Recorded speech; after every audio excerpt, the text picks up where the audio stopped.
alternative kind of life. It is therefore, if therefore thine eye be single, thy whole body shall be full of light. There it is, the religious tenet, the heart of all yoga, magic, mysticism, ritual, and theology. If thine eye, well, the eye, of course, goes straight to the brain. What he's really saying is if thy brain, if thy mind, if your ability to observe, as Arthur Conan Doyle in his Sherlock Holmes books said so many times, you know how to see, but you do not know how to observe. The Bible says, having ears you hear not, having eyes you see not. The art of observation. It's not the mechanics. Looking, anyone can do. But the art of observation is a whole different thing. So if thine eye be single, then you shall be full of light. Then you will have the clarity and the awareness. But that was not the agenda of the controlling power elites.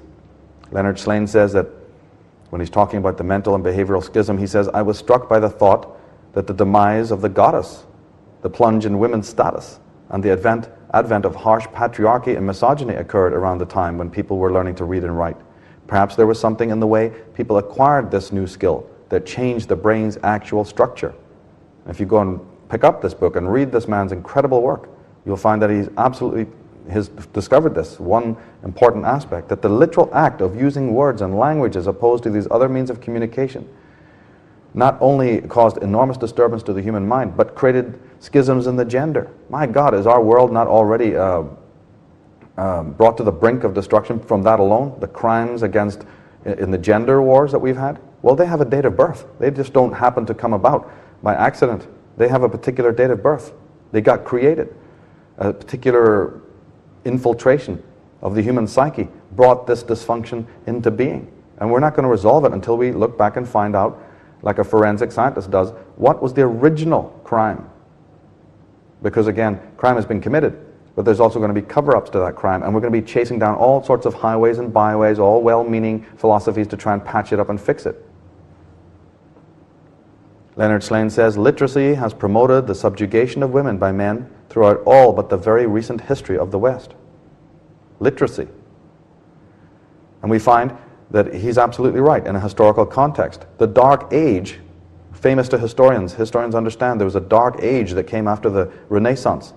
But what was going on at the time? The printing press was created by Johannes Gutenberg in 1454, and William Caxton brought his press to England in 1476. Now, some scientists, like Leonard Slane and others, are discovering that the brain operates in much more multidimensional ways. And in fact, it's basically a hologram. It's a holarchy. It doesn't recognize hierarchy. The brain has deeper strata than just the frontal lobes, different ways of communicating.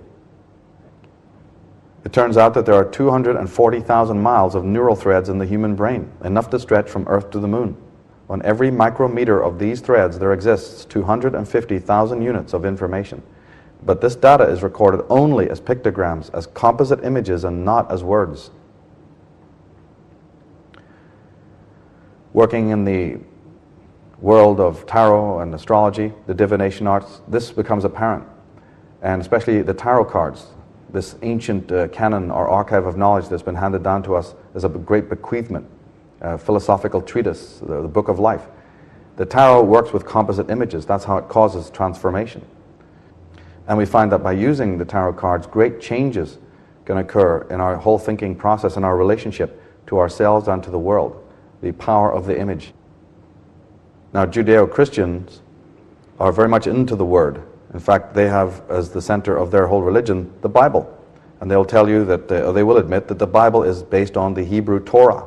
The Hebrew Torah, the 5 books of the Torah. But what they will die before they will admit is that the Torah is actually based on the ancient Tarot, T-A-R-O. The Tarot predates this doctrines, the dogmas of the modern religions. In fact, the word Torah and the word Tarot are the same word. They both mean law or way. And in the program in this series, Divination in the Goddess Tradition, we take you back in time and show you where that word comes from and how old the tarot is, and all of the brilliant things that can be achieved by a proper cohesive esoteric study and usage of the tarot deck. But just for now, realize that the 22 cards of the major arcana link directly to the 22 letters of the Hebrew alphabet. This has been thoroughly researched down through the generations. And the Bible is replete with iconic images itself, with symbols coming out of the occult world. We have just one example is St. Peter being crucified invertedly. The famous story of the disciple asking to be crucified upside down, but that's a very famous motif. You have a tarot card, number 12 is called the Hanged Man. We have Odin in the Scandinavian mythologies hanging upside down on what they call the winding or the winding tree, the windy tree, in order to learn what? The mystery of the runes. So here's a pagan god hanging upside down. We find the same motif in the Bible. A simple observation does tell us that we're surrounded by a constant barrage. They say there's no new frontiers to cross, no new frontiers to discover, but of course we do have the data space. And now children especially are spending more and more time on the computer, in virtual reality, in video games, in Dungeons and Dragons. But even if we didn't have that, we've got billboards on the sides of buses, we've got images being projected on the white cliffs of Dover, there's rumors that there's going to be advertisements beamed onto the moon and to the night sky. There's not a place that you can look, not on the bags that you're given in stores, to the t-shirts that you're wearing. It's everywhere. And what we have to understand is a lot of these symbols come out of the ancient world, as we're going to show a little bit later. They have powerful meaning. Many of them are actually taken from religion itself. Corporate logos, like this one, using the Sacred Heart of Jesus, because they know its power. They know its effect over the human mind. And we need to be symbol literate in order to be able to decode it and guard against it. Jeremy Campbell in Grammatical Man says, one important property of language is that while its symbols may be used to bring about physical results in the real world of substance, they need not be used for that purpose. Symbols can be decoupled from physical reality to a greater or lesser extent. Words are not deeds, though they often lead to deeds. Symbols can be manipulated to form new statements and expressions, which are only tentative, playful, figurative. Symbols are at liberty to be a little irresponsible and experimental. To enlarge upon what he's saying, we're going to see in a while that because symbols have this unique ambivalent quality, they're not as linear, they're more what we call connotative.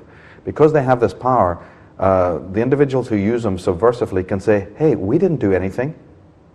What are you talking about? We just created this Sacred Heart on this corporate logo. You know, we just created this apple with a bite out of it. You know, we're not doing anything. We just kind of think it's cool. And certainly the merchants will tell you that, because the merchants are not the guilty party here. The merchant who wants to make money at his motel, sure, he just wants a nice logo, you know, picks one and he wants it cut out of Perspex, and he's hoping that lots of people will come and stay in his motel. We're not implicating the merchants. We're implicating the individuals who know full well where these symbols come from and what they mean.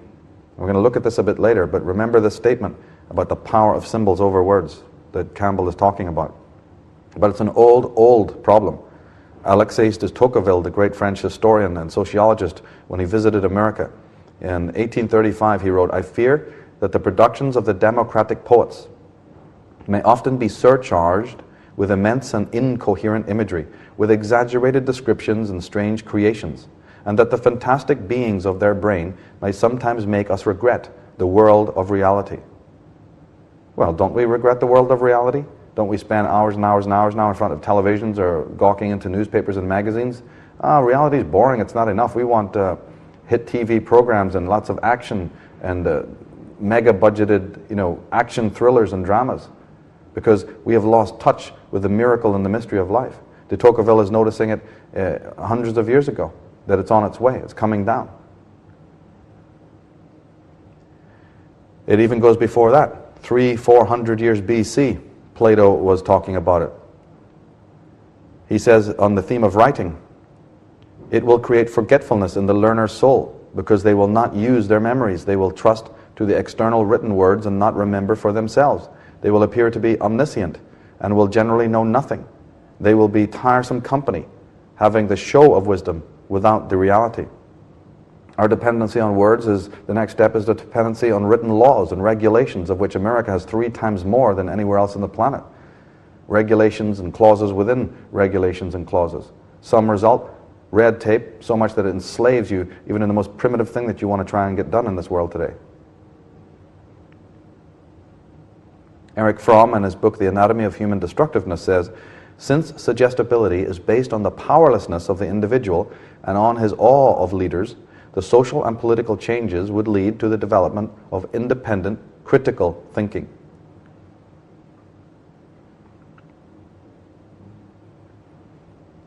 Now, we are touching upon solutions of how to prevent this from continuing, but let's not imagine that it's going to just stop of its own accord. There's an enormous effort to keep this Leviathan rolling. Companies spend over $200 billion a year on advertising. That's $13 billion for children. $250,000 to produce the average television ad, and an additional $250,000 to air one. Advertising executive who's quoted in Business Week in 1997 says, "No one's really worrying about what it's," that's advertising to children, "is teaching impressionable youth. Hey, I'm in the business of convincing people to buy things they don't need." A Disney marketing executive at a seminar is telling the up-and-coming parties, he says, "Kids love advertising. It's a gift. It's something they want. There is something to be said about being in there first, about branding children and owning them in that way. In boys' advertising," he said, "antisocial behavior in pursuit of a product, that's a good thing." And of course, this fellow's children and his neighbor's kids, they must be perfect examples of that antisocial behavior, right? No, it's okay when it's your kids putting the bricks through the windows and drugs into their veins and putting the dollars into their pockets. Then it's perfectly all right. That's what he meant. And of course, it's my deep hope and desire that we can instruct the children of the world before they get that far, before they get to high school. If you show this video and the books and the videos that I'm mentioning in the course of this program to your children and to your neighbors' children, perhaps they can be suited up and armored up and filtered up so that when they go into that world, they can go in there constructively, using the sacred symbols of their culture, of your race, and the spiritual symbols of your religion, as opposed to being immediately attacked by all that the corporate world has to offer. I mean, it's your choice. If you do not educate your children in this regard, you will be the ones picking up the problems when they come back in through the door after being so infected. So it's prevention is the most important aspect here. Douglas Rushkoff, in his book Media Virus, says that we have come to expect hidden messages in our kids' TV. Joel Bakan says that children as tomorrow's consumers represent a huge market today and therefore are fair game for corporations, says Lucy Hughes, or as another advertising executive put it, they aren't children so much as what we like to call evolving consumers.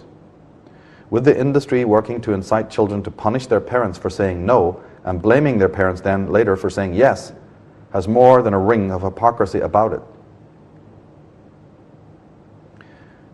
Bakan says that he refers to Steve Klein, who's a communications expert specializing in children's culture. Klein worries that as children's worlds become increasingly defined by profit-driven synergies among mega corporations, a kind of corporate enclosure of childhood is taking place, with children living more and more of their lives inside brand enclosures.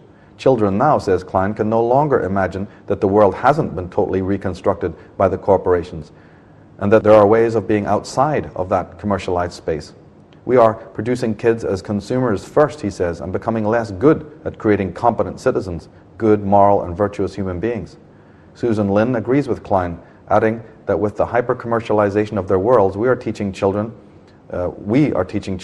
all about the me first, and failing to instill in them fundamental skills of democratic citizenship, cooperation, living in society, and working and playing with other people.